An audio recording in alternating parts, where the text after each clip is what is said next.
Hello and welcome to Freelance Pod. My name's Chandrika and I'll be your host. So, Freelance Pod is back.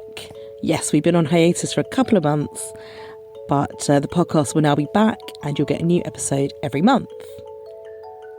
So where has Freelance Pod been? Well, at the end of last year, I was pretty ill for quite a few months.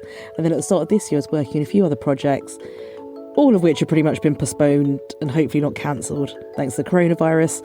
So I won't talk about them right now, but hopefully I will in future episodes.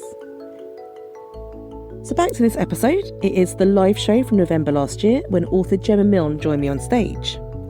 Gemma's book, Smoke and Mirrors, How Hype Obscures the Future and How to See Past It, will be out on April the 23rd. It's about how we report on science and tech, and I think with what's going on with coronavirus at the moment, it is a really helpful read. So if you're interested in Gemma's book, please do check it out online, pre-order it if you fancy it, and I'm really looking forward to seeing her book launch. Oh, are we ready to get started? Thank you. Well, hello everyone. Welcome to this recording of Freelance Pod. Thank you so much for leaving your beautiful, warm, toasty homes. I was up at 9 this morning to teach podcasting and going to central London. It was really painful, and I'm on a full sleeve of hall soothers. So I've been ill all of November, so thank you so much for coming to join us. So Freelance Pod is all about how the internet has changed the news and creative jobs. My name's Chandrika Chakrabarti. I'm a freelance journalist and podcaster, and this is Gemma Milne, who I met through the podcast. Yes. When you messaged me to tell me one of my episodes was a bit quiet. Yeah, I don't know if it was my hearing or whether it was your podcast. No, you were correct. And then I listened to it on the Alexa, which I don't use anymore. And one episode was quieter. And the reason I don't use Alexa anymore is, see, Alexa's usually blue when it lights up. And then when it's offline, it goes red. Mine started going yellow and green. So I think it had a poltergeist. So I've put it away in a drawer. But could you introduce yourself? Oh gosh, well, we're probably going to get onto this. I have trouble introducing myself. Yeah, I'm a writer and soon-to-be author. I am predominantly focused on science and technology, or I'm kind of just, I don't know, I'm obsessed with how the world works, and I kind of strive to find any opportunity I can to kind of dive into that, whether it's writing or podcasting or speaking or books, as it were. Here are some examples of hype that I tweeted the other day. I got them from many different news sources, mostly Fox News. How robots are stealing human jobs. Artificial intelligence. Should we be afraid? Be afraid. This is another headline telling us just be afraid. Be afraid. Okay, cool. The era of easy deepfake videos is upon us. Has anyone seen any good headlines like that around? The actual news is also terrifying. There's that too. But, so, would you call this hype in science and tech reporting, and why are we getting headlines like this? Yeah, I mean, I suppose the way I think about hype, or at least the way I sort of introduce it in the book, is that the book's called Smoke and Mirrors, which is obviously a really famous magic trick. And I think of magic as consensual fooling. So you walk in, you're here in a theatre, you'd walk into a magic show knowing that you're going to be fooled, and you're giving permission to be fooled to the person who's on stage. Exactly. Whereas lying is non-consensual fooling. We just call that lying. And hype is kind of what I think of as sort of accidental fooling, where sometimes the person putting the message out is not necessarily trying to trick people or trying to kind of, I don't know, make the wrong idea happen or deliberately mislead.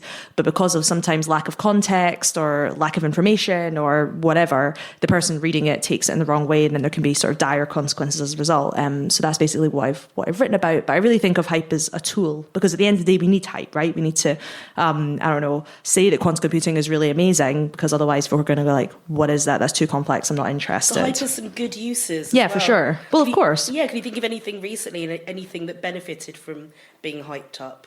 I mean, anything, right? Us saying we're doing this awesome show, please come along. That's hype, right? We didn't know if it was going to be any good. But, I think the point is that we use the tools of marketing, of kind of extra sort of language to make things, dress things up. And also, sometimes to kind of showcase to people that something has real potential. Mm-hmm. A lot of technology does have amazing potential, and it's true to tell people that, quantum computers are amazing and they're going to revolutionize the world. AI is going to revolutionize the world. There's elements of truth in that. But at the same time, without the kind of and this is why, or this is only one side of the story, or the kind of nuance and context around that, it can come across to a lot of people as lying. Also, I find it really interesting that people tend to not like the idea of being caught up in hype. They feel like they've been sort of scunnered or fooled or misled, and it's not their fault. And, you think about it a lot with like trends, for instance, like, oh, that's so hypey, that's not for me. I'm too cool for that. If you think about like, I don't know, bands that people were like, I like seen through it. Yeah, like, or I liked it before it became cool. I knew about that band before they. Anyone guilty of that in here? Yeah, so I don't know. I think that hype is something that people tend to kind of be shun, but at the end of the day we need it because there's so much information out there. I mean, look at the internet, right? You're scrolling through Twitter, what's going to make you stop? And it's going to be something that's had some form of, shall we say, engineering around the message in order to get people to listen. I used to work in advertising. That is literally the core of your job when you work at an advertising agency, is how do you get people to see through all the messaging, cut through all the messaging, and hype is that tool. We're going to get onto advertising in a bit. So there are some real world consequences of hype. We spoke before when we were planning this about climate reporting and about anti-vaxxers, which actually gets into science fraud. Can you tell us a bit about climate reporting and the kind of hype around that? 'Cause it's kind of in the news at the moment. Yeah, so climate reporting is kind of an interesting one in the sense that, and same with vaccines as well, but with climate reporting, I suppose you're kind of on the right side if you're trying to say certain things. So with climate reporting, it's super, super complex. Climate change is an extremely complex topic.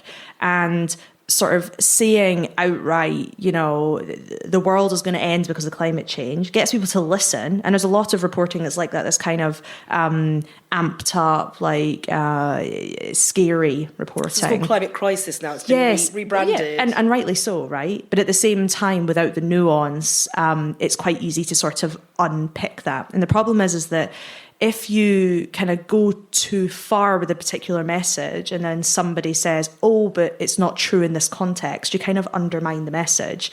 And unfortunately, some people see that undermining as a lack of trust, or, oh, actually, that message is, wholly not true because of this one piece of information, and they kind of push to the other side. And that's a lot of time what happens with vaccines, although a lot of vaccine stuff is based on fraudulent information. But the point being is that you need that sort of extreme way of talking about things to get people to listen, particularly when it's a sort of activist mode. But it's so easy to undermine if you're kind of not giving those extra pieces of information to kind of back up what you're saying, particularly if you're someone that's relatively pedantic that starts to ask it and then, broadcasts those, this is the problem with this, that, and the other. And you see it quite a lot. There was actually an article I retweeted today because I actually thought it was really great, picking apart the book by Matthew Walker called Why We Sleep. And his, you could argue that Matthew Walker's general point is that, sleep is important and we should pay attention to it. And, it's bad for your health if you're not cognizant of what's happening with your sleep. And this person's kind of gone through and he said this sentence, that doesn't make sense, said this sentence, that doesn't make sense, so on and so forth. And I suppose the worry around these kind of topics is that, are you going to get people to sort of turn away from the original message, which still has a lot of real meaning in it, just because you've unpicked a few things that are not completely backed up? So you've seen it exactly in climate change reporting with anti-vax, where people say, but you said this, but actually it's that, and therefore all of it's wrong, I don't trust you. So there's a lot of kind of, consideration within the science journalism community is, how do you imbue trust? How do you make sure you're saying things that people listen to, that they pay attention to, without losing people by oversimplifying or, saying things that are too hyperbole that people just pick apart. And that's kind of something that, discussions are had in the sort of circles I'm in every single day. One example, for instance, would be there was a thread going around, one kind of group that I was in, about the Daily Mail were looking for new science reporters, freelancers, and they were saying, please, we want people to come write about health for the Daily Mail. And people were like, how dare you ask us to do that? You publish terrible science and you're the problem, and da-da-da-da-da. They weren't saying this directly to the person. I think they kind of came in the thread and then left it immediately. But the point being is that a lot of people are saying, this is not helpful for us to go and do this, But then the other side of the argument is, well, if you're a, credible science journalist and there's an audience here that needs to hear a message, or you believe needs to hear a message, is it not useful if you go and place yourself in those kind of places? So there's a lot of debate around how do you get messages across that you feel need to be, particularly when it comes to kind of, public health or the future of our planet, shall we say. I probably know who put that message in, the poor person. I felt for them, it was a wee shame. Although I must admit I didn't pitch because I was on the side of, I wouldn't do that, or I don't think it's... So it's about having your byline under a brand that you think other people might not trust. And this might just be an example of yes, that I think that, and I think, there was a lot of worry around the fact that you're not writing your headlines, so there's a lot of misconstrue around what you're doing, but also, we were going to talk about this later on, but also personal brand. I don't want to be associated with misinformation, which there is a lot of in certain newspapers, unfortunately, deliberately or not, that's for someone else to decide, but... it's difficult at the same time, because talking about, there's a sort of perception that science and tech is not cool enough if you don't kind of create some kind of hyperbole around it. You have to say robots are going to steal our jobs in order for people to listen. But then my sort of argument with these kind of narratives is that not only is it, incorrect, you kind of lose the intention that the writer normally has. So robots are going to steal a job, let's take that as an example. What the reality of that phrase is that, middle managers or chief execs are making decisions to automate processes, and that makes people redundant as a result. That's not as fun a headline as robots are going to steal your jobs. But it's the reality of it. And the problem is yes, you're not getting as many clicks, but at the same time, you're also not ensuring that accountability is had. It's the incorrect message. If the message is about how do we ensure that, automation doesn't rip through society in a bad way, we need to be talking about the fact that it's decisions made by humans and not place the blame on the Terminator. It's just the incorrect message. It might give you more clicks, but it's not going to help in the long term. So I suppose a lot of my argument is it's how do you say things that have that level of intention and that level of need and reach, and also make it interesting. My argument is that science and tech is always interesting, and you just have to work a little bit harder to make it interesting and true at the same time, but that's just me. Do you think also with the robots stealing our jobs and who knows what else, what about the kind of emotion it provokes? Do you think that's an important part of it? Yeah, of course. I mean, it's obviously directly related to the kind of fear around immigrants and all these sorts of things. This idea of your job being stolen is something that's been around for a really long time. It's really like immigrant rhetoric, isn't it? Absolutely. Yeah, and it works, quote unquote, in terms of selling clicks and selling newspapers. And it's also the sort of thing that kind of sticks really easily. The amount of times I've met someone, and I've said, oh, I'm a science tech writer, and they say, oh, what do you think about the robots stealing your jobs? It's something that people kind of remember, and that's good because the message needs to go out, this idea of automation. But the problem is it kind of stops there. It stops that kind of next level of critical thinking that's required to kind of realize the reality behind that statement. I've actually forgotten your question, but that was suppose my point is. It was about the emotion, and also yes, yeah. It's like a simple binary: robot bad, me good. Yeah. Robot steal from me, sad. But it's funny though, because the emotion, one of the things I originally wanted to call the book Blinkered. Why is that? Because I think of hype as blinkering you. And for anyone who can't understand my Scottish accent, because everyone tells me that when I say blinkered, it sounds like blankered, but I'm saying blinkered with an I. For the horses, right? And you put tunnel vision. Yes, you put blinkers on horses so they can only see the thing in the front and don't get distracted. And a hype kind of essentially puts you into only one realm of thinking and stops you from thinking about other things. That sounds a little bit conspiracy, right? We're going to say robots are stealing their jobs so that people don't question the fact that CEOs are making these decisions. But that is what's happening. If you keep othering and kind of giving that emotion and that anger and placing it on an object, you're essentially stopping any kind of accountability, responsibility of human beings. And that, saying CEOs are making these decisions and you can't do anything about it is highly emotional, but it can feel kind of, I don't know. I mean, look at it the other way, right? Some people talk about robots are going to steal jobs, so let's do a robot tax. Why don't we tax the robots? Oh, they should be paying taxes, robots, if they're going to steal our jobs. Right, so that's exactly, right? So it makes sense. But if you put it in the other realm, if you change it into the same way that I've said, so you've got CEOs are making these decisions, instead of saying robot tax, it's we're going to charge companies for being innovative in the way that they do their production. We're going to charge companies for doing things faster. We're going to charge companies for doing things safer, better. Suddenly, you have this message that people are like, oh, why are you stopping good companies from moving with the times? That's really bad. So it's like, depending on what side you're on, these kind of narratives can work in your favour. I'm all for the opinion of saying we should say CEOs are making these decisions, but then say let's tax robots. But that's because it works for my intention about my message. But at the end of the day, you're still being blinkered into only realising one thing and not kind of opening yourself up to the kind of broader system that's happening behind. I'm a nerd. I think systems are absolutely fascinating. And I think it's a shame that as communicators, as journalists, as whatever, within science and tech, I think we sometimes kind of disregard the audience and kind of be like, oh, they're not interested in hearing that whole story. They just want to hear about the robots stealing their jobs. And you're like, no, this is super fascinating and important as well at the same time. So, I think the emotion is key, but it's just sometimes the wrong emotion, in my opinion.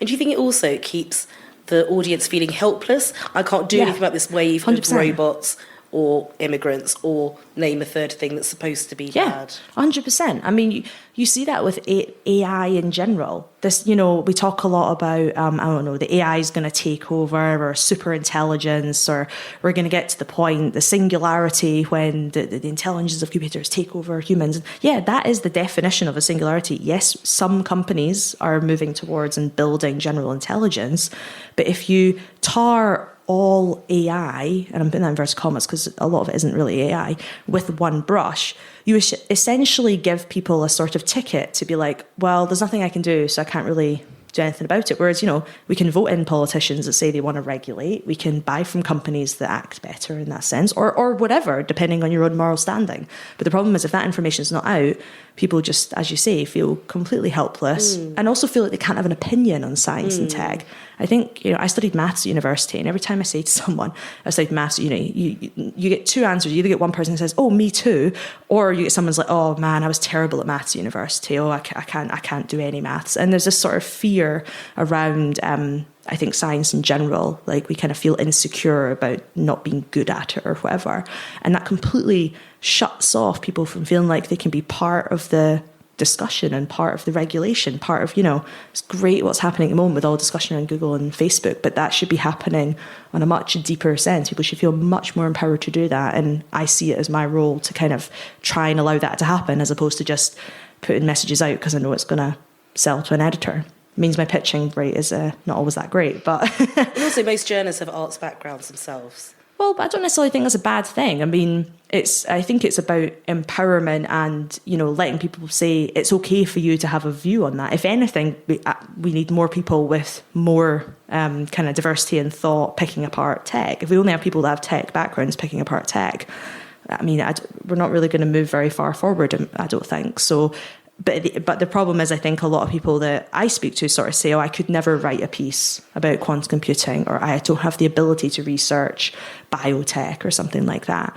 And it's like, yeah, this stuff's kind of hard, but that doesn't mean that we shouldn't be, trying, or, people like me who do have the knowledge, we should be sharing it in a way that allows people to kind of come in. It's not about dumbing it down and explaining it. It's about going, here are the kind of issues, here are the discussions. I don't know, it's a little bit, throwaway, but one of the things I always say when I'm doing talks about it is, I say to people in the audience, how many people here play a musical instrument? You would get a few people. How many people play 3 musical instruments? Maybe you have one sort of smug person, very talented, of course. But then you say, okay, who here has an opinion on like Beyonce's new album or something, and almost everyone will put their hand up. And I think it's the same with science and tech. You don't need to know the inner workings of what's happening in science and tech to have an opinion on what's going on. But if the information's not out there, it's simply inaccessible. And what do we think the Beyonce's album of science and tech is? I mean, probably AI at the moment, or, and also just general like regulation around particularly social media. But I think there's a lot of stuff sort of that we, the space industry I don't think we talk a lot about space as this very aspirational, like, wow, Elon Musk is going to Mars and blah, blah, blah. And that's cool, that's awesome, and that is really important. But space is an industry like any other, like the oil industry, like the retail industry, like the travel industry. And the stories about what are the problems within this industry are not shared. And a lot of time it's because the people like myself communicating it don't want people to be upset with the industry because it needs public momentum, it needs support of the public in order to get funding and so on and so forth. But I mean, there's huge issues around wealth distribution in terms of future space. There's huge issues around space junk and kind of sustainability around space. Huge issues around Elon Musk not paying attention to ESA or NASA. There's massive issues there, but they're not really talked about in the same realm as like, you know, wow, a new launch has happened, or we found a new exoplanet, or so on and so forth. There's quite a focus on the whiz bang of science as opposed to the sort of critical thinking that happens in other industries normally. Yeah, the whiz bang. While I crunch my horse soother, hope you're picking that up in the microphone. Anyone in the audience who would like to know more about the space industry and would like to know maybe when the next flight they can go on is coming out, we'd be keen to know more. Okay, so let's move on to your career and how you've got to this position now where you're doing all this freelance stuff and you're writing a book, because that's not where you thought you would be when you started out. We touched on how you introduce yourself at parties. Would anyone in the audience like to jump in with all of their several job titles? No. Multi-hyphenates nowadays, as they're called, or whatever. Yeah, triple threats. I just go with journalist and podcaster. I can't be bothered with the rest of it. What do you say these days? I normally just say writer, to be honest. Sometimes I'll say science and tech writer. But I have I think a lot of writers have this whole kind of insecurity around whether or not you're a real writer, and what accounts for being a real writer. You know, if you write for, I don't know, brands, or you happen to do one other thing that isn't writing, then you can't be a pure writer. So I've had a lot of stuff around that. But so before the book, I really struggled. I would sometimes say consultant, even though I don't really do that much consulting. I'd sometimes say podcaster. I'd sometimes say speaker, but you sound so wanky when you say that. So I was like, I'm not introducing myself as that. So tends to be writer. Don't like that, because it's like I speak to, we are speaking now. Well, exactly. Yeah. You just do it standing up. Yeah. And not even all the time, actually. So yeah. I think as well, though, I, as you said, like my plan was not to be a writer. I mean, if you'd said to me 3 years ago, oh, you're going to be, you know, on stage in a podcast telling people about your career as a freelance writer, I would have not believed you. I'd probably laugh at you. So I don't know. I think a lot of it is also wrapped up in my kind of, I've always had huge respect for writers, and therefore kind of maybe not necessarily associated with it because I've felt like I'm being above myself or something. So you kind of hyped up writers in your mind. Well, yeah, maybe. I'm not sure. Certainly in my own head. But I don't know, I think there's quite a lot of, there's a lot of discussion within the sort of freelance writing community around, you know, if you do corporate copywriting, for instance, do you still count as a journalist? You've got to make money, yeah. Right, but I for instance, don't tend to call myself a journalist. You know, I'm quite uncomfortable with that as a title, even though I do journalism. I suppose it's like who you are versus what you do. I'm not sure, but it's certainly something that I've struggled a lot with. And after I got made redundant, I did a talk at a sort of Women in Tech conference, and that was basically what I was saying. It was like the biggest thing that I've struggled with since being made redundant is that I felt like I'd kind of lost my identity of sorts. You know, your job title is kind of like your pseudo identity when you introduce someone. Oh, I work at this place, or I do this. Whereas when you're in school, you would be like, oh, I don't know, I love art and football, or you know, you would define yourself by your interests. Whereas nowadays, most of us define ourselves by our jobs, regardless of whether we like them or not. So when you don't have one, it's kind of like, well, who are you and what do you have to offer? I think also as well, maybe it's just the parties I'm going to, but a lot of the time people are trying to work out what they can gain from each other. So I think, yeah, when it's other people who have freelance jobs with several titles, they're trying to work out a hierarchy, they're trying to work out status, where you are relative to them sometimes. And yes, possibly, is there something to be gained from speaking to you? Not everyone is like that, but we've all met that person who speaks to you, but they've got one eye over your shoulder. Yeah, for sure. And it's painful, and yeah, those people are there for a certain reason. You do meet more and more of them the further you get out of like a staff job and you get into sort of a scarier place. Yeah. And how do you deal with that kind of stuff? Do you have to mentally tell yourself, well, I'm allowed to be here? Is it an imposter syndrome type thing? I think it depends on the room I'm in. I mean, I'm actually really quite comfortable being the sort of outsider, shall we say. I suppose that's always been my selling point. You know, I've always gone into jobs and been like, I've done this thing, but I'm interested in this and I can help you or be a part of this company or whatever because I have this weird background that you guys don't have any experience of. So when I went into advertising, it was like, my first line of all of my applications was, I'm not your usual maths nerd. And so I was playing on the fact that I had a maths degree, I had no experience whatsoever in advertising, and I was like, please hire me. So I don't know. It worked out. It worked, yeah, it worked out. It was good. But I don't know, like I'm quite comfortable being an outsider. I think actually now there's a level of struggle in the sense that, I am doing a lot of writing. I've written this book and then I go into rooms with other authors and other writers and I'm like, I don't know what I've got to say anymore. Like, I'm not, yes, right, should I be here? Or am I good enough to be here? Or am I prolific enough to be here? Or all these sorts of questions. But I don't know. I mean, I think the book has given me a whole lot of confidence, which is a very shallow thing to say in some respect. But I think, that feels like a real sort of stamp of approval as such. Whereas when you're freelance, you've kind of got your bylines to rely on. You can reel off your bylines, but I don't know. You're kind of going, but I've only written one thing for that place, and does that really count? And that was actually a sponsored ad on that place, and I don't know, And so you're kind of going through everything in your head. But I don't know. I'm like, no, this is a real book, and I managed to do it, so therefore, but maybe I shouldn't assign myself worth to that. I don't know. Well, how did the internet create all of your jobs then? You started out in the Tech Innovation Lab at Ogilvy in advertising. Can you tell me about that a bit? Yeah, I mean, that job was basically, they had an innovation team, which his job was to, quote unquote, bring Ogilvy into the 21st century. That was the kind of mission, I suppose. Do you think you guys managed that?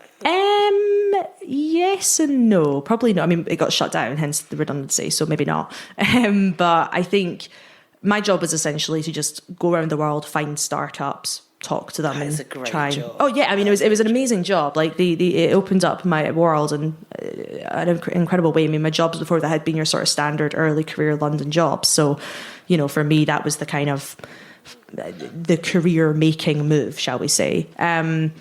And my job was to, as I say, go meet people, go and speak on stage at conferences on behalf of the company.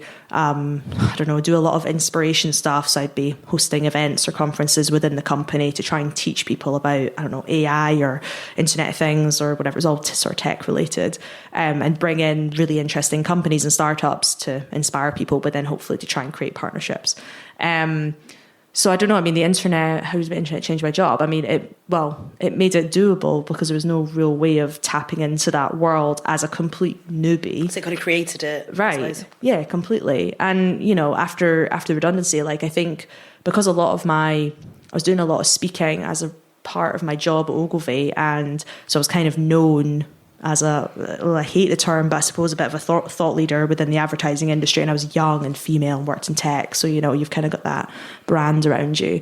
And then when Ogilvy shut the department, it was like a very, shall we say, big story within advertising circles, as in all the trade press. So I had a lot of people come to me over Twitter or over LinkedIn or whatever. And I think, at the end of the day, I was, only 4 years into my career at that point. I was still pretty, comparatively junior. But because of the way, I suppose, my job worked as a result of the internet and also the way that I was perceived online opened up a huge amount of opportunity. And now, I mean, I don't believe I could be doing what I'm doing now without the internet, because I would have had to build up pseudo credibility or so-called credibility based on sort of CV or years experience or so on and so forth. Whereas when you have, you can put yourself out there, you can put your ideas out there, you can present yourself truthfully and get sort of core review in a way that you couldn't really do before, I don't believe.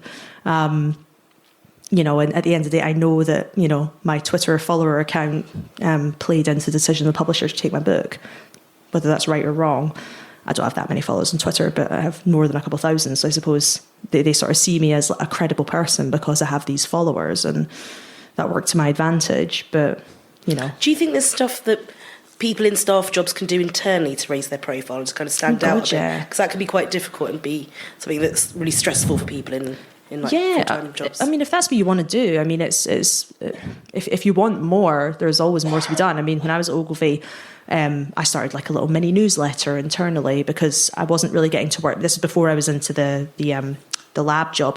I was just an account person on the American Express account, and I wasn't getting to do any really creative, cool stuff, and I wasn't getting to do tech or science. And I was like, well, I'm missing both of those, so why don't I present myself like that internally, and maybe I'll get to go on pitches, or maybe I'll get to help out with new things, or maybe I'll get to know people and then I can move company or whatever.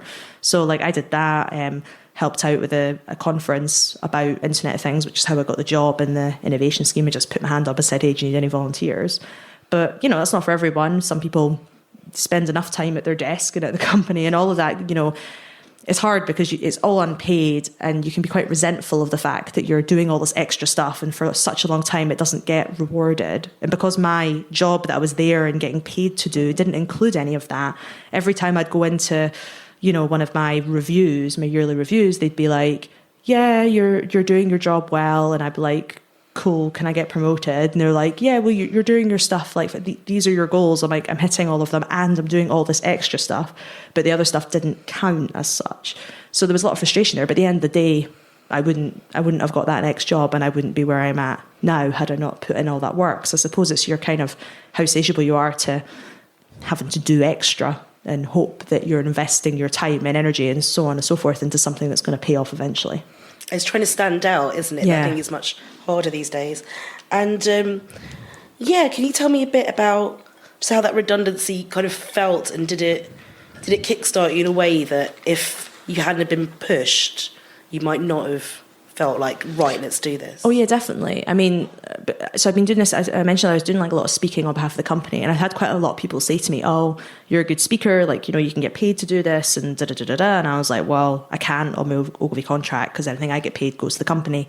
And also, I suppose didn't really believe it, and I kind of looked into it a little bit, and I was like, oh, could I be like a freelance speaker? And I was like, oh, I don't really know if I want to do that. And again, I had never considered writing at this point, so I don't know, I hadn't really seen that path. But then I mean, I got made redundant with a team. It was a small team, but so it didn't feel personal. Like I don't think it really hit my ego in that much of a way. It didn't really hit my self-confidence in the sense that I knew I was good and I was worth something. Whereas a lot of people that I've spoke to being made redundant, they've really taken it personally, as in like, you know, they haven't been performing or whatever. But because it was a whole team, I didn't have that. And as I say, because it was this kind of thing that was, you know, big in the advertising industry, I had a lot of inbound as a result of it. And, you know, I was lucky because my boss essentially refused to take a payout so that she could tell the story, because she got treated pretty badly, unfortunately. So, you know, I was kind of quote unquote lucky as a result of that. But for me, I was looking for jobs afterwards. I was basically just saying to myself, okay, I'll take some of this freelance work because, you know, we got paid statutory payout. And so I essentially got about a month and a half's worth of pay. And it was like, well, I'm going to need to take this money out as I can't pay my rent. I didn't have any savings. So it was, at the time, it was very much just a let's just get by. And it was only after about 6 months that I was like, the thing that's causing me the most stress in my life is trying to find another job. So why don't I just stop doing that and try this weird contracting freelance thing that I'm doing with all these weird jobs that weren't all writing. Some people asked me to write, some people asked for consulting. I did some teaching, science teaching for a little bit. Give it a shot, see if that makes my life any happier. And I don't know, I guess I just forgot to start looking for jobs again. And it's been 3 years, so here I am. Not looking for another one again, it's fine. No. So that's how you introduce yourself at parties. Yeah, it just takes a really long time. The party's done by the time I'm done. Everyone's bored, walks away. So, right, I'm going to get another hall soother out. Yeah, I was going to say, make sure you're. You can tell it's time. So speaking of redundancy, it's a lot more common these days, and the kind of gig economy is becoming a thing. Lots more people going freelance. What role do you think the internet has to play in kind of how we brand ourselves, how we hype ourselves up, the stories we tell about ourselves, and also what emotions does self-branding bring up in ourselves? Because they're kind of a reflection, but also an aspiration, and sometimes we feel we fall short of them as well. There's a lot of that in like a writing, freelancing life. God, yeah. Okay, lots of bits to that question. So I asked you 300 questions. No, that's fine. That's how I like to do it. Okay, well, the internet has been, but it's the same as hype, right? It's a tool. I think there's sort of two ways to look at how people can sort of self-brand on the internet nowadays. Yes, it's amazing to be able to show what you're capable of when you don't have the traditional form of experience, the X many years or this title or whatever. And because you can, create a website or get the blue tick on Twitter or whatever it is, credibility and the sort of currency that's out there with freelancing has kind of shifted, or the currency of experience, shall we say. But then the other side of that coin is that there's quite a lot of, I guess, measurements, and I say that with inverted commas for those listening on the podcast, that are sort of assigned credibility they're not necessarily due. So for instance, one of the biggest things that's criticised is the Forbes 30 under 30 list, right? Because, it's like, well, you have to apply in order to... Oh, I didn't know that. Yeah. Has anyone here been on Forbes 30 under 30, by the way? No offence if you have. I'm not slamming people to be on it. You can tell us, we wouldn't know. But that's a really good example of where, so you have to apply, you have to fill in a huge big application form, you have to get references, all these other things. It's quite a thing to do. It's an awards entry. Yeah, it's an award entry. And there's lots of people that are on the list who are amazing. But then there's people that are very, very good at kind of telling their story. And, there's a lot of applications to go through and maybe not everyone gets checked. So it means that we have these kind of badges that are sometimes not overused, but so there's a lot of a meaning. Yes, imbued onto things that are not necessarily always due, and you're seeing that particularly in the sort of tech startup world. There's been quite a few instances recently where founders have sort of been caught out. So like there was someone recently who was on the Forbes 30 under 30 list, and she was like 35. It was like simple things like that kind of, and it's not that big of a deal because you're like, what is age? And she's still really accomplished. But the point I'm making is, I think that the internet, shall we say, or the ability to self-brand is both really, really positive for those that are awesome and can't show it in traditional ways, but then it can obviously be gamed so easily. I mean, if you're really good at SEO, like you're kind of nailing it online, right? I'm still thinking of her and like she turns up to the event and she has to think up a new birthday. Well, just a different year, right? Like who was on Neighbours when she was watching at university? She has to think 5 years back. I mean, this is like... That's quite a story, yeah. Well, but then do you? It's a film. But then the thing is do you? Because that's the point. Like this sort of stuff doesn't really get questioned as much. And I don't think everything's a conspiracy. I always try and see things from both sides. And I suppose... For me personally, the internet has been crucial in getting me to the point that I am and getting what I believe is fair credibility for what I'm able to do. But then, I don't know, maybe I'm just being that kind of looking on and seeing folk that maybe I'm too competitive. I'm like, really? Should they have got that thing? I'm not sure. Well, people always like to put other people in hierarchies. That's why you get 30 to 30, you get the awards. And what's interesting is that it's cutting through though as well. It's trying to find the kind of nuggets of people, because it's also hard to find people. People are super amazing, super credible, super full of potential, able to write amazing things or whatever it is. And so it used to be like, oh, what university you go to, or that tells me X, Y, and Z about you. But does it? And then it's like journalists love saying their bylines in order of what we think is the most read or the most important publication. And just looking at that, when someone says New York Times, blah, blah, blah, you're like, oh, this tells me a lot about you. And I think I don't say this in the sense of I think we can, within the sort of, particularly the sort of freelance writer London community that I've kind of know a few people in, we can be way too hard on ourselves. Also, I think particularly women, way too hard on ourselves, where we're saying, oh, I wrote this thing for The Guardian once, but it was 3 years ago, so I'm not sure that really counts, and so I shouldn't, and that for me, I'm like, no, own it, you did that, that's amazing, and it's, and you need to be able to show what you're worthy of. So I don't mean it in those sort of senses. I suppose what I mean is you've got people like, I don't know, Gary Vaynerchuk, who I just think is a person that I don't necessarily like.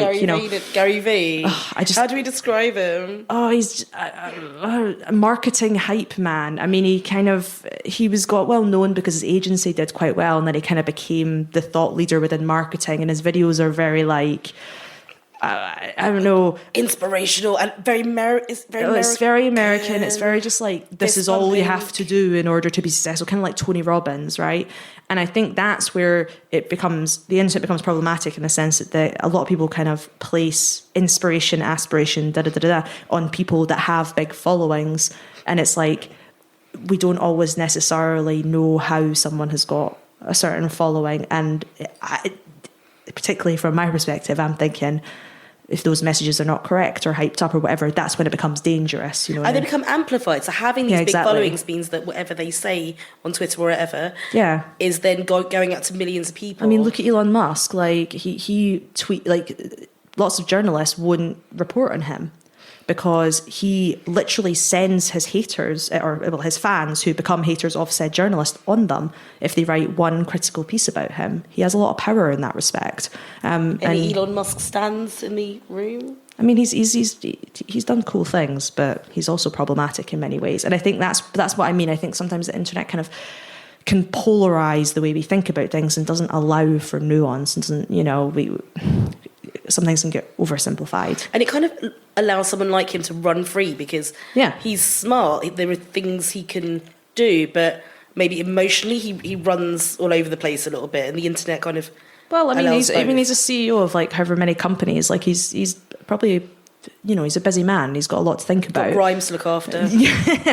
But I don't know. I think it's I think it comes back to like maybe the redefinition of what we think of success is, and you know, this idea of having a lot of followers or being famous, internet famous, or and being famous for a certain age, the 30 under 30 thing is really prevalent in writing. Yeah, like the best novelists under 30. Yes, all of this stuff, and it's huge in tech startup. Yeah, it's humongous as well. Humongous. And why is it such a big deal to have success for a certain age? I mean, you got me. I don't know. I mean, I'm still under 30, so you know, I've still got time. But you know, it's that way. That even that, it's like, what does that even mean? You know, and I don't know. I think it's just always people are always trying to search for shortcuts in, you know, how to understand the world or how to make decisions. Right? We've got too much to think about. So it's like, how do we assign our inspiration or our credibility or our knowledge or our belief when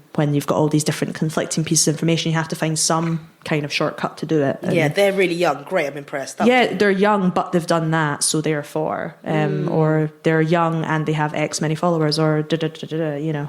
Yeah, you often get a lot of guidance when judging awards and things. I don't mean you personally, like in general, in my experience. And so you do have to come up with your own parameters of how I'm judging this. And then you get to the group situation where it's you and 3 other judges. You've all got different boundaries and you're all just like, oh, I did not think you were going to say that. And really that guy. And I've had one of these situations recently. It's so interesting. You're like, no one has sat down and gone, you're looking for this, this and this. Yeah. Generally, like maybe in the odd awards kind of situation, but judges are kind of left to kind of go that one, and then that person, and then try and explain it after. And then usually when someone ends up on a 30 under 30 list or with an award, they tend to add more awards, be on more lists. Yes. And the hype builds up around them. Yes, precisely. I mean, it's one of the things I actually think a lot about with Forbes, because I'm one of their contributors and I cover deep tech startups in Europe. And I was really thrilled when they asked me to do this, A, because not many people take deep tech stories, and B, I was like, oh, it's a good byline and people trust it and all that jazz. And, you know, not long after I started onboarding with them, I was on the tube and I saw an advert for a startup and it had a sentence and then Forbes next to it. And I was like, God, I'm not sure how I feel about something I'm writing about a company that's completely taken out of context because it's just one sentence and Forbes is put next to it. And I don't know, like it really made me reflect on, particularly within the startup world, the power that one freelance writer who happens to think a company's kind of interesting has. Particularly Forbes doesn't edit, so you know there's that too. With contributors, I mean, they do with staff. Yeah, you only know this stuff when you work for these places, right? So what does social media add to self-branding? Something we've spoken about before is the value of letting your audience see your struggle and your vulnerabilities. You know, I'm writing today and I'm really struggling. And actually, there was a New York Times report the other day, Taylor Lawrence, who does all the digital culture stuff. And she wrote a tweet saying, I'm really struggling today. I really wish writing was a bit it was slightly tongue-in-cheek, right? Yes, it got a lot of I think interest. I retweeted that. And I felt for her when I read it. I didn't feel the need to engage with her tweet. I was like, there were some bad days. And then people were getting very like, you're in such a lucky position, people are jealous of your job. And then she felt she had to explain herself and said she had dyslexia. And, you know, she found these things hard. And I just thought, I don't think she has to explain herself. No. But there was this honest bit of emotion from her. And then people were like, judging her quite harshly, and she felt the need to reveal these things about herself. It's absolutely fascinating that in social media, it can be a window onto the struggle you're having to get into your job, but then it can force you to stand at the window and be like, I'm sorry, I've got these problems. Do you want more? Yeah. Oh, I mean, I don't know. I mean, I suppose it's everyone has the right to use their social media in any way they choose. I think one of the things I've thought a lot about sort of after I became freelance was like, is my social media like a business outlet, or is it a personal page that I'm putting my own stuff on? And I think my Twitter is probably closer to professional because of the nature of being a writer, is where you post your stuff, where you get pitches and all that sort of thing. LinkedIn is obviously very professional. And then it's like, well, is Instagram personal, but it's a sales channel? I might be able to, what is Facebook? So I don't know, like I don't, but then I'm conscious as well. Like I certainly don't tend to complain. I travel a lot with my work, as you know, and I tend to not complain about traveling because I know that I do really love traveling with my work. And B, I know that it was something I really aspired to and I really wanted for such a long time when I was younger. That it probably would come across a bit spiteful, but at the same time, it is really annoying when your plane's delayed, or you don't get the seat you wanted, or whatever. And so I don't know. I mean, I think that for me, I kind of try and think about it as like, am I being useful in putting this out to myself or to others? But I mean, maybe I probably overthink it in some sense. I think a lot of people just kind of are who they are, and they have the absolute right to do that. But it's interesting. I think we can also be quite judgmental of other people. I have some friends that have online businesses, and a lot of their sort of persona online is as the founder of this business, as it's quite different to who they are sort of, in real life. But, at the end of the day, it's getting them sales, and that's what they want to do. And you got, it's the hustle, right? They tend to have inspirational quotes. Yeah. On there. Who's a big fan of an inspirational quote on Instagram? Yeah. Hey, they do well, they're good for engagement, I mean, I don't do them either, but like, I think it's, I understand why people do. It makes sense. But I don't know, it's something I've been thinking a lot about with my Instagram, because I'm like, there's a lot of readers on Instagram. It's like a really, really big channel for book people. I have a book coming out in April, so I'm kind of like, well, it would kind of be silly to not try and kind of connect with people that might be interested in my book. But then it kind of, I don't know, feels so cynical doing it that way. So I don't know, I just try and put out stuff that feels real. And at the same time, I make sure I'm kind of, and again, I'm thinking to myself, why do you have to justify yourself? But I try and put stuff out that's helpful. So like the YouTube channel and stuff, because I feel like, well, if I'm going to be like promoting a whole lot of stuff and trying to get people to buy my book, the least I can do is try and give them something in return that isn't just the book, But then maybe that's just my way of not being harsh on myself. Well, actually, with getting onto the book, these days, it's something I didn't know about until recently, is that you have to do your own publicity. That's really big. Yeah. Part of what you bring to certainly non-fiction book writing is, this is the audience I have. This is the audience I've built up from podcasting and from writing. Like, that's what a publisher asks for from you. And they don't have as much time or money to put into the publicity for you. You're doing it yourself. Also, there's a whole pre-order stuff. So your book is actually out in April. But when did it first go on pre-order? It went live on Amazon about a month ago, maybe even longer than that. But it's not even. I mean, the cover is not on Amazon. The actual blurb is not there. It's there. People have pre-ordered it, but it's more just. Have you really, pal? Yeah. I was going to say it's mainly just friends and family. But which is interesting that it's your first audience. We can see of course. But pre-ordering is like really interesting because of the way.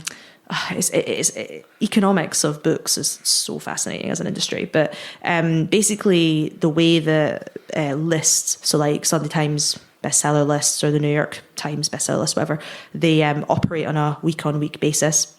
I think it starts on a Sunday to Sunday or something like that. And when your book launches, any that's pre-ordered, all of those sales count basically on the day that it releases. So even if you've had a pre-order 5 months before, 1 month before, 3 days before, it all counts on that date, like for me, April 23rd. And so if you want to get onto one of the lists, a really good strategy is to try and get the people that are going to buy your book anyway to pre-order it, so that's kind of a guaranteed sale in your first week. And the idea is if you get on the list, then it kind of starts selling itself because of the kind of marketing it gets by being on the list. It starts showing up in people's like suggested books. I find the pre-ordering absolutely fascinating because it's like pushing back even further the publicity you have to do for the book. And that seems to go hand in hand with the showing the making of the book on social media. So people do like hashtag I'm writing, I'm having a bad day writing, on Instagram stories, I'm writing the London Library today, or whichever place. And it does seem to go along with this like build up to there is going to be a book one day, and please pre-order and help this happen. I think a lot of it as well is that, I mean, I wasn't really doing that much of that sort of at the early part of the process. But the minute it kind of, was released in the sort of press and I shared that, I had got the deal, the amount of people that messaged being like, well, obviously there's a lot of really nice people saying congrats, but then I had loads of people being like, how did you do that? How did you get an agent? How did it was more than anything else I've ever done. Strangers come across the internet and ask for your advice. And sometimes contacts. Yeah, I mean, anyone and everyone. I mean, at the end of the day, I think particularly with books, like there's a level of, for lack of a better word, like desperation with people who know they really, really want to do it and they have to try and find a way. And it is hard. So if you have any kind of connection to someone, a lot of people are like, okay, I'm going to ask them because that might give me the golden ticket to do it or whatever. So I don't know, there was quite a lot of that, but there was also just a lot of my friends that were really interested in the process, particularly the like, how do you actually write a book? Like, how do you do that? So I started and it was also a boredom because when I got to the point where I was actually writing, I was tearing my hair out. And so I would start my day by doing like a little Instagram story video thing, being like, today I'm going to be working on this and I'm worried about that and I've got to do this interview. And it was just putting out there because it was to keep myself accountable and because I had people asking and I didn't have time to reply to everyone because I had to be writing. And that just did really well, as a lot of people being like, oh, this is so interesting. Please keep telling us, like, what's next? When is the cover done? Like, a lot of people are quite interested in the process, even if they're not interested in writing books. So that was kind of what started it. And I very quickly realised that this was something that, as you mentioned, I'm going to have to do my own publicity.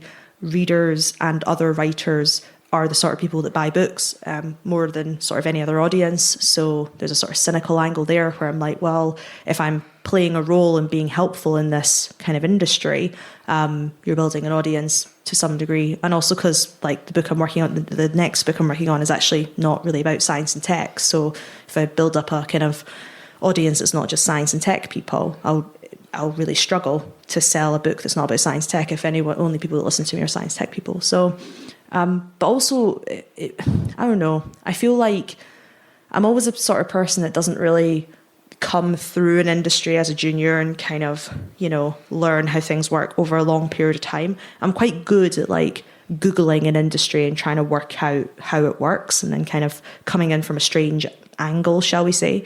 And I feel like of all the industries I've worked in, the publishing industry has been the most difficult to understand. And particularly because the help that's out there for books is either fiction focused, memoir, narrative nonfiction, or business fiction. There's loads and loads of help and resources for those three. But there's almost nothing for like if you want to write a science book because or an economics book or a politics book or whatever, these kind of polemics. And I think the reason is because most people who do it is because they've been in a position of kind of expertise. They were a professor of this or they've been a CEO of that or a journalist for a long time and they get approached. Whereas if you're trying to do it from the outside, you don't tend to get asked. And so I kind of just felt that it was important to kind of put that. I believe there should be more polemics written by young women, for instance. I don't think, it's right that it's just people getting asked because they're older or kind of quote unquote more experienced or white and male. And what's a polemic kind of non-fiction book? What is? I mean, if you take anything by Malcolm Gladwell, *Sapiens* by Harari. So an idea of how the world should work. It's like a big idea. Yeah, some people call it big idea non-fiction. It's basically where you're trying to say like, this is a thought that I have, and it's relatively simple, arguably, and then you kind of go through a whole of chapters telling a sort of story that weaves narrative, it weaves kind of evidence, it weaves the story of the author as well, has characters as such, it's all non-fiction.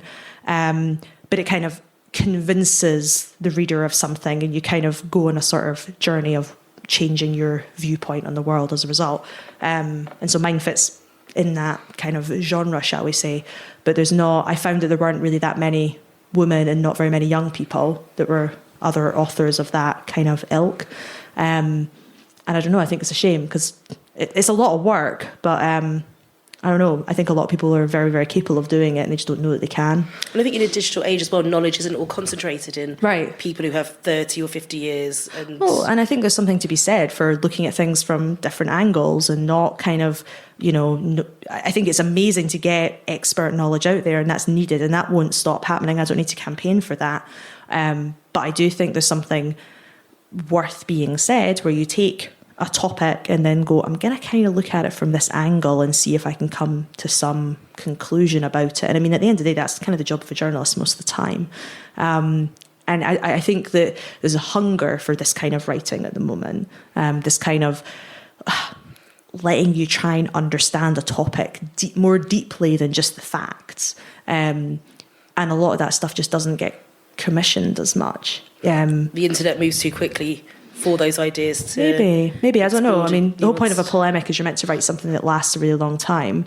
I have high hopes for my book, but, understand why they're popular. Yeah, exactly. These days when news moves so quickly. Yeah, they still mean something for a long time. Yeah.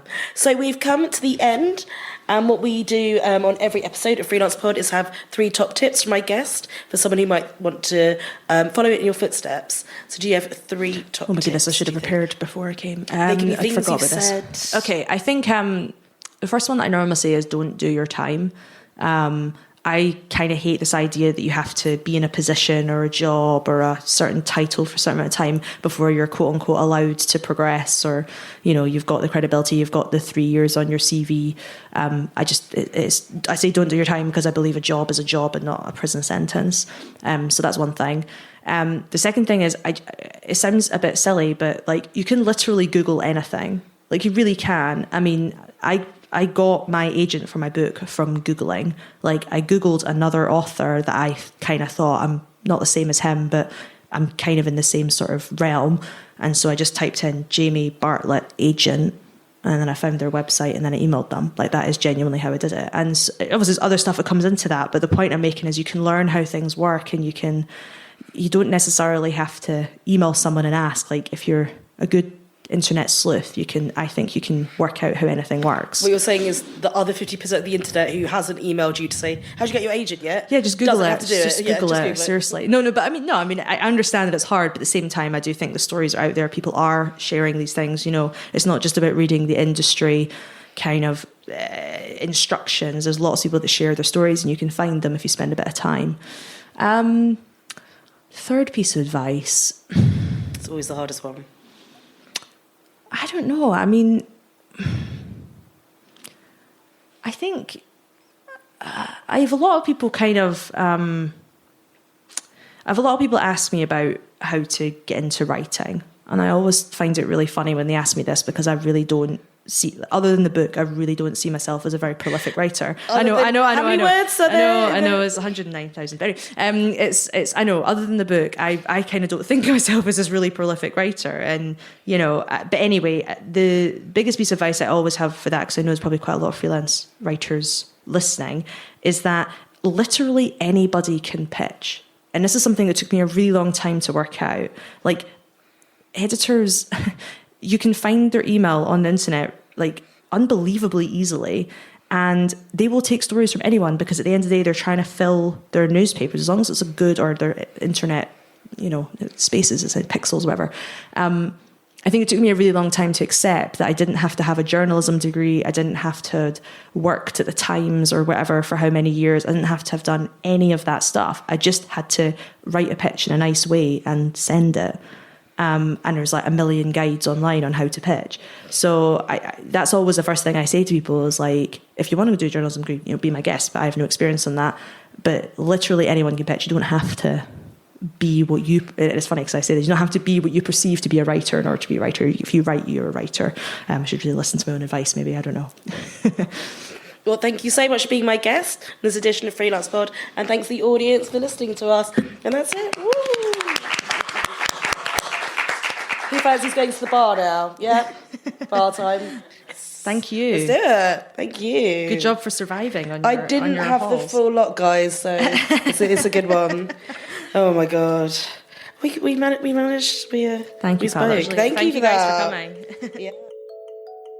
Thanks so much to Gemma Milne for joining me for the live show at the Boulevard Theatre last year. And I've got to give a shout out to those hall soothers. They really got me through that show. I was very ill, but the show had to go on. Anyway, so Freelance Pod is going to be monthly from now on, so look out for another episode next month.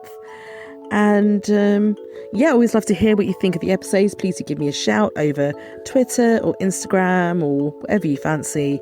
All of those handles will be in the show notes. And please stay well, look after yourselves. Try to stay indoors if you can bear it. And hopefully by the time the next episode goes out, we'll be in a much better place in the world. Fingers crossed. All right, until next time, goodbye.